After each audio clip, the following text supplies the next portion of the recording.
प्रिय शिक्षार्थियों नमस्कार। मैं प्रेम नारायण।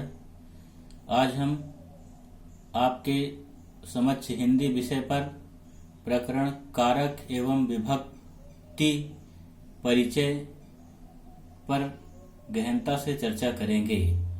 तो यह जो प्रकरण है वैसे तो ये संस्कृत से जुड़ा हुआ है, लेकिन हिंदी विषय में अनिवार्य संस्कृत के पाठ पढ़ाने पड़ते हैं, इसलिए छोटे एवं सरल वाक्यों की संस्कृत भी बच्चों को बनाना सिखाना पड़ता है। अतः कारक एवं विभक्ति का परिचय होना आवश्यक हो जाता है। तो पहले हम समझ लेते हैं कि कारक किसे कहते हैं। तो क्रिया के साथ जिन शब्दों, संज्ञा, सर्वनाम एवं विशेषण का प्रत्यक्ष संबंध हो उसे कारक कहते हैं। जैसे राम संस्कृत पढ़ता है, तो यहाँ पर इसकी संस्कृत होगी रामः संस्कृतम पठति। तो उदाहरण में क्रिया के साथ संज्ञा राम एवं संस्कृत का प्रत्यक्ष संबंध है, अतः राम और संस्कृत कारक कहलाएंगे। यहाँ पर राम शब्द और संस्कृत शब्द का संबंध क्रिया से है, क्रिया पढ़ना से है, अतः राम और संस्कृत शब्दों को ही हम कारक कहेंगे। कारक चिन्ह अलग होते हैं, लेकिन ये जो जिन शब्दों का संबंध क्रिया से हो उन्हें ही कारक कहते हैं। तो राम और संस्कृत कारक हुए। इसके बाद ये कारक विभक्ति किसे कहते हैं, इस पर चर्चा कर लेते हैं।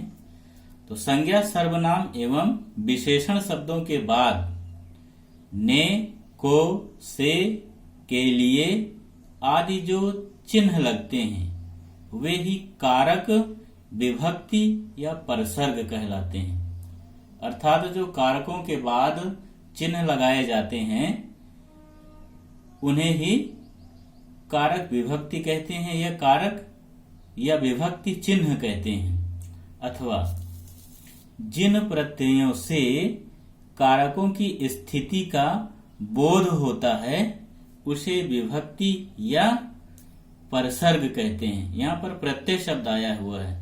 जिन प्रत्ययों से कारकों की स्थिति का बोध होता है उसे विभक्ति या परसर्ग कहते हैं। तो यहाँ पर उदाहरण के तौर पर जैसे राम ने पुस्तक पढ़ी, रामः पुस्तकम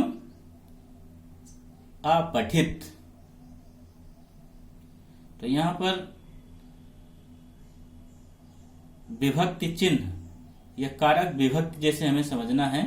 तो राम ने पुस्तक पढ़ी, राम ने किसको पढ़ी, पुस्तक को पढ़ी। तो वैसे यहाँ पर जो को चिन्ह है वो अदृश्य है और ने चिन्ह दिखाई दे रहा है, इसलिए जो ने है उसे ही विभक्ति या परसर्ग कहते हैं। और जो अदृश्य है को, जो पुस्तक में छिपा हुआ है, यानी जब प्रश्न किया जाए कि राम ने किसको पढ़ी तो पुस्तक को पढ़ी, तो यहाँ पर पुस्तक में जो अदृश्य चिन्ह को है उसे ही विभक्ति कहेंगे। इसीलिए पुस्तकम में द्वितीय विभक्ति का एक वचन का रूप लिखा हुआ है पुस्तक शब्द में, और रामः जो है प्रथमा विभक्ति का एक वचन का शब्द है। तो रामः पुस्तकम अपठित, यानी राम ने पुस्तक पढ़ी। तो यहाँ पर राम और पुस्तक कारक शब्द हैं, और इन कारक शब्दों में जो ने और को चिन्ह आए उन्हें ही विभक्ति कहते हैं। ऐसा ही दूसरा उदाहरण है, वृक्ष में पक्षी बैठे हैं।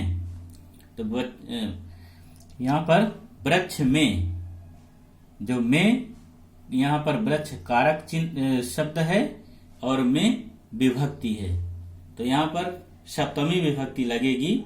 इसीलिए यहाँ पर वृक्षे खगाः तिष्ठन्ति संस्कृत बनी।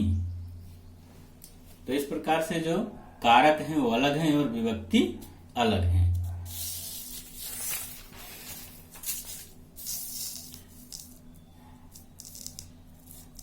अतः कारक अलग हैं और विभक्ति अलग है। तो इस प्रकार कारक के साथ एक विभक्ति लगती है, इसलिए कुछ लोग भ्रमवश कारक एवं विभक्तियों को एक मान लेते हैं, यानी वो 8 कारक और 8 विभक्तियां मान लेते हैं, जबकि ऐसा नहीं है। संस्कृत में 6 कारक ही होते हैं और 7 विभक्तियां होती हैं। इस बात की जानकारी सभी को होना चाहिए। तो अनुवाद बनाने के लिए कारक एवं विभक्तियों की पहचान बहुत ही आवश्यक है। इसके साथ साथ ही धातु रूप भी आने चाहिए, प्रत्यय उपसर्ग का भी विस्तृत ज्ञान होना चाहिए। तो यहाँ पर चूंकि विभक्ति परिचय है, तो यहाँ पर पहली विभक्ति यानी प्रथमा विभक्ति का प्रयोग किया जा रहा है या प्रथमा विभक्ति से शुरुआत की जा रही है। इसके क्या नियम होते हैं इसको आप देख सकते हैं।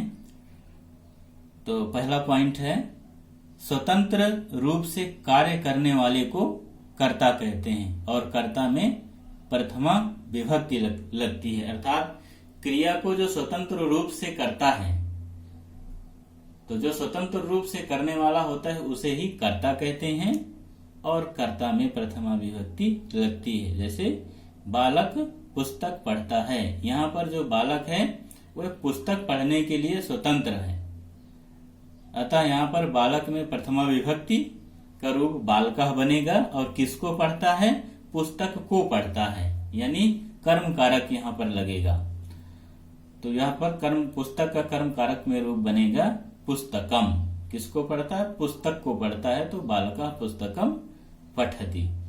वह विद्यालय जाता है, यहाँ पर वह सर्वनाम है और कारक भी है और विद्यालय भी कारक है, तो इसका रूप बनेगा सह विद्यालयम गच्छति। दूसरा बिंदु है, अव्यय के साथ तथा किसी के विशिष्ट नाम को बताने के लिए प्रथमा विभक्ति का प्रयोग होता है। जैसे महात्मा गांधी बापू इस नाम से प्रसिद्ध हैं। तो जब किसी व्यक्ति विशेष का नाम बताना हो या उस नाम के साथ विशेष नाम भी उपनाम भी जुड़ा हुआ हो और अव्यय का प्रयोग भी हो, तो वहां पर प्रथमा विभक्ति ही लगती है। जैसे महात्मा गांधी बापू इति नामना प्रसिद्धा अस्ति। तो यहाँ पर विभक्ति एवं कारक की जानकारी होने के साथ साथ ही हमें नियमों की भी जानकारी होनी चाहिए कि कौन सा नियम कहाँ लगेगा, तभी हम सही विभक्ति और कारक लगा पाएंगे। और तीसरा पॉइंट है, प्रथमा विभक्ति में संबोधन के प्रयोग में प्रथमा विभक्ति लगती है। जैसे संबोधन कारक होता है, तो संबोधन वाले जो चिन्ह होते हैं उसमें भी प्रथमा विभक्ति लगती है।